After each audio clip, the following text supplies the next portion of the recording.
It's hard to wrap your mind around how such a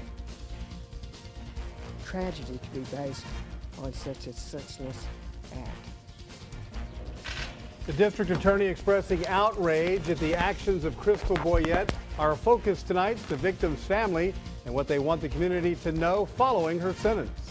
Well, tonight Crystal Boyett is beginning a 2 decades-long sentence while the family of the Lumberton sisters she crashed into and killed are going home to what they call a life sentence without their loved ones. The judge sentenced Boyett to the maximum 20 years and a $10,000 fine following her conviction for manslaughter. She must serve 10 years before she's eligible for parole.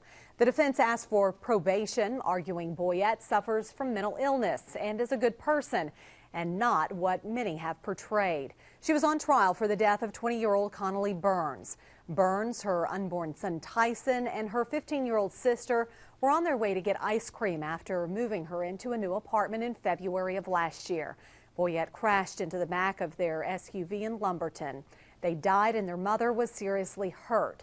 She had to watch their funeral from her hospital bed. KFDM's Haley Bull covered the trial, and in this new Nightside report, she has reaction from the victim's family members to the jury's decision.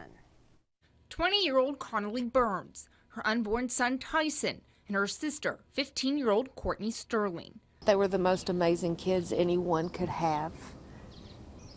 They would have done lots of good for the world had they had the chance to be here with us. 3 lives taken far too soon from the Sterling family. Lives now marked by crosses at Highway 96 and 69. There'll never be closure. No, I don't believe. No. But it brings an end to another chapter to the part of the nightmare that we've had to live the past year. A nightmare from the point of impact, now impacting an entire community. This woman, Crystal Boyett, at the center of it all, from the time of her arrest for manslaughter to her conviction. This family's been ripped apart, torn. They've had their past taken from them, and they've had their future robbed from them. A future of watching their loved ones grow and reach milestones they'll never get to see. Courtney was up and coming, and we were working on college applications and looking at things and opportunities for her. I had the opportunity to, what I thought was to mentor Conley, but in turn she mentored me, and she's absolutely changed my life. While prosecutors say there can never be moral justice for the lives lost, the jury decided Boyett should receive the maximum legal justice possible, 20 years in prison with a $10,000 fine. The Bible tells us we have to forgive. If we want to be forgiven, I try to do what's right, try to follow what I'm supposed to follow. In order for me to be forgiven and expect any mercy from God, that's my only chance. I hope that she finds that, and if she doesn't, like I said, I wouldn't want to stand before God with that on my conscience. We're just glad this has come to an end. This chapter, I guess.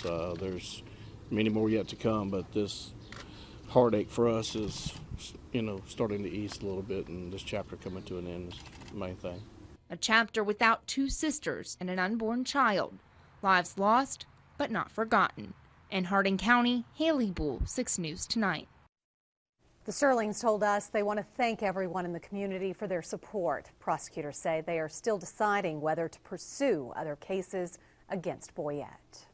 We posted this story to our KFDM News Facebook page, and it has reached more than 60,000 viewers and hundreds of comments.